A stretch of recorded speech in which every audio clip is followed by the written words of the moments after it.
राजनीतिक गलियारों में आए दिन कई खबरें सुनने को मिलती है।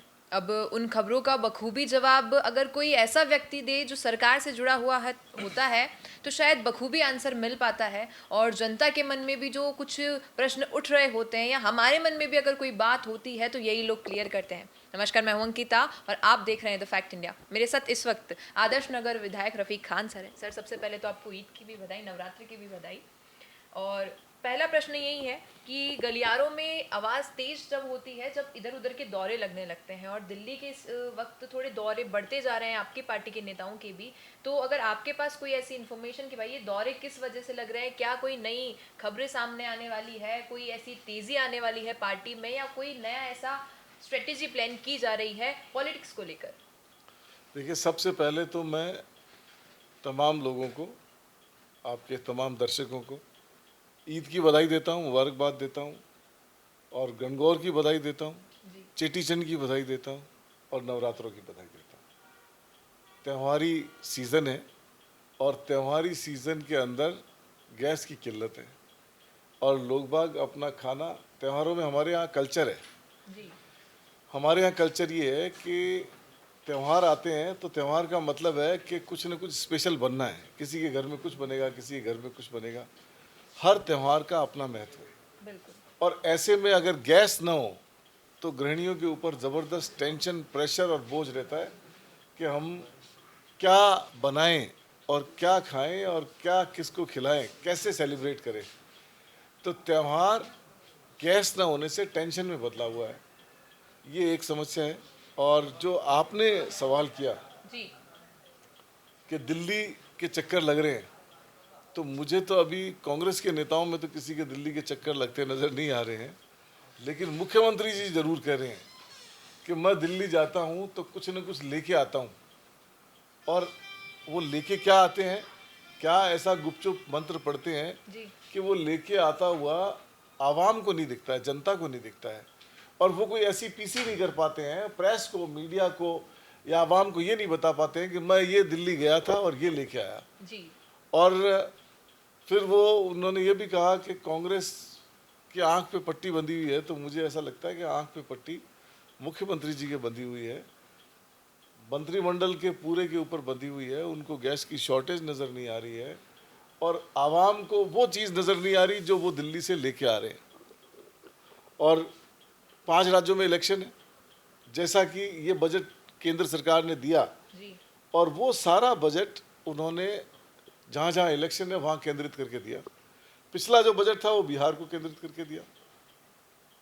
तो मुझे ये लगता है कि केंद्र सरकार ने आवाम की सोचना बंद कर दिया है। वो सत्ता बनाने के लिए और इलेक्शन लड़ने के लिए बजट को एक वेपन के रूप में इस्तेमाल करती है और वहाँ वहाँ पैसा देती है जहाँ जहाँ उस साल इलेक्शन होने होते हैं। आपको एक प्रधानमंत्री जी का एक डायलॉग याद होगा, जब बिहार गए थे, आज से मेरे ख्याल से 8-10 साल पहले पुरानी बात है। तो उन्होंने कहा कि 50,000 करोड़ दे दूँ क्या, 60,000 करोड़ दे दूँ क्या, 80,000 करोड़ दे दूँ क्या, 1 लाख करोड़ दे दूँ क्या, पूरे 1.25 लाख करोड़ की घोषणा करता हूँ।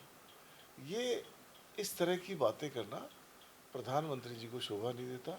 और मुख्यमंत्री जी क्या ला रहे हैं प्रधानमंत्री जी से, ये एक बहुत बड़ा विषय है, जो बोलते हैं यक्स क्वेश्चन है ये। तो ये सबसे बड़ा सवाल है आज कि मुख्यमंत्री जी क्या ला रहे हैं दिल्ली जाके। बिल्कुल।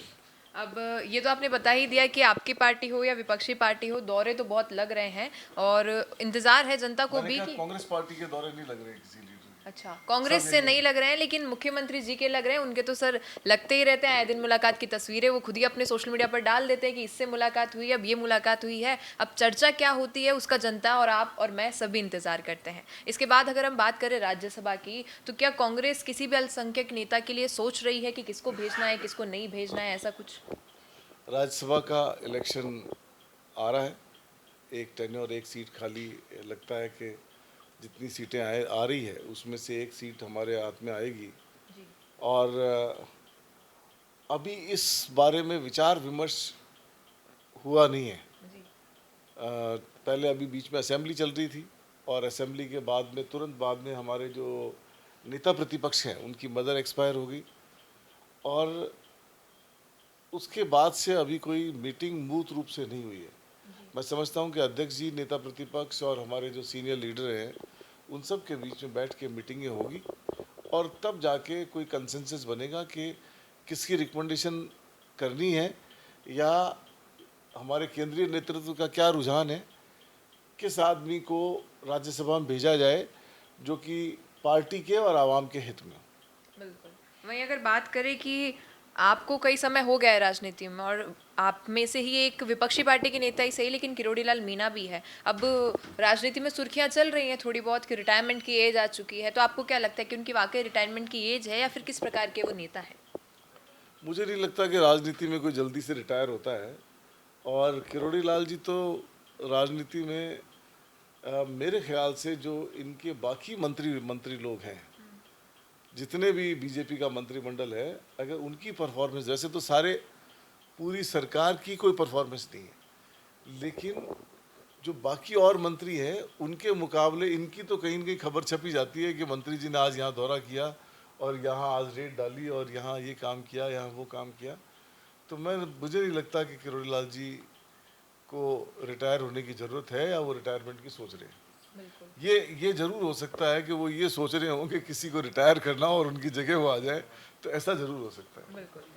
और यूथ कांग्रेस की बात करें तो सर, गुटबाजी का पता नहीं एक एजेंडा चला दिया गया है कि कांग्रेस में 2 गुट बने हुए हैं। अब यूथ कांग्रेस की बात चले तो कि अध्यक्ष के रूप में किसकी पार्टी से और किसके गुट से कोई व्यक्ति या कोई चेहरा सामने आएगा?